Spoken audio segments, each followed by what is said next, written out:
Welcome back. Want to do an update on this Rust Bucket Orange Express that I ended up selling to a friend of mine who wanted to get into fixing or to own his own moped, Honda Express anyways. So here's a picture of when I bought it, and I've got some arrows pointing kind of areas to look at. I guess also look at the fork.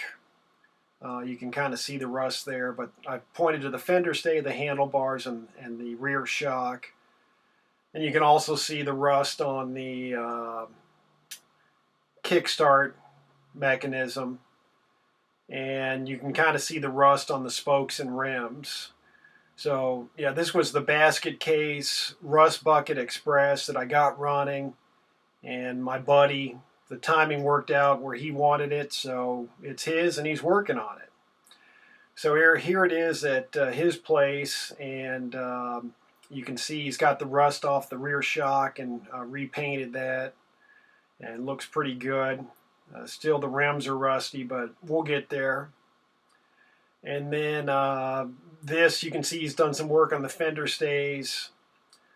We actually got he got a used wheel, which is in a lot better shape than this one that he hasn't put on yet.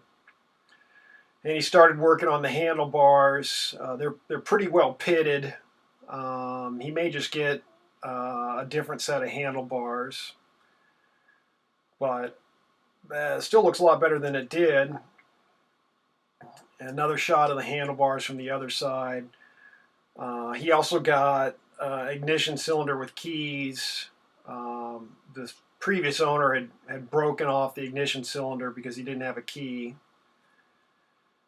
And then this is a shot of the stator cover, which he soaked for a little bit, but he's got to work on some more.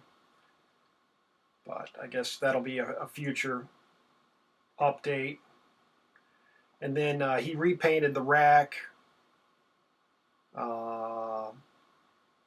And that was all covered with rust. It's probably kind of hard to tell in the picture. I ended up keeping the baskets. But that turned out real nice. And here's the gas tank.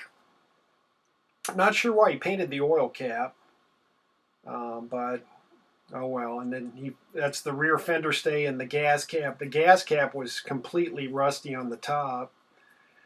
And then he also cleaned out the tank, and which I couldn't believe, but he just used some small pebbles and gas and shook it around and got almost all the rust out of it.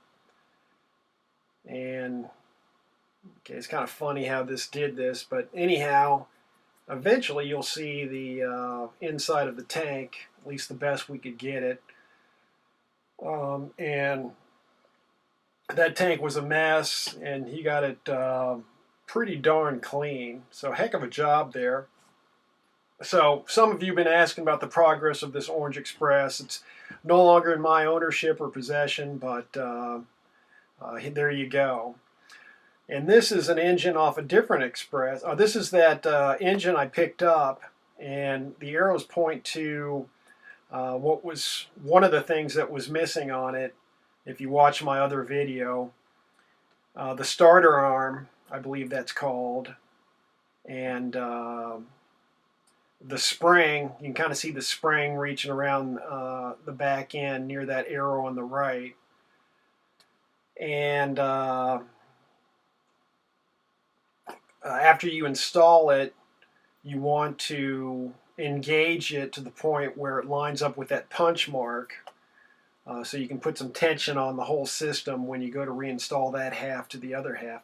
Actually, you know, I'd always been intimidated by this thing, but after working with it, it's really not that bad at all. In fact, it's pretty straightforward. I've read posts on Moped Army where people couldn't get these back together, and it kind of scared me. But anyhow, also the arrow's pointing to those. There's got that thick washer, and then in the middle are bearings, and then there's a thin washer. Those were all missing as well from the engine. But once I got the missing parts, I got it all back together, and now I've just got to mount it on a bike and test it. But it's all back together, ready to go, with a new gasket as well. And then here's my latest acquisition, I guess. I almost said acquirement. Is that even a word? The red Urban Express 1982. I've got a video in the pipe. I've just got to edit it a little more. But I thought I'd just throw it on here as a teaser to keep you coming back for more.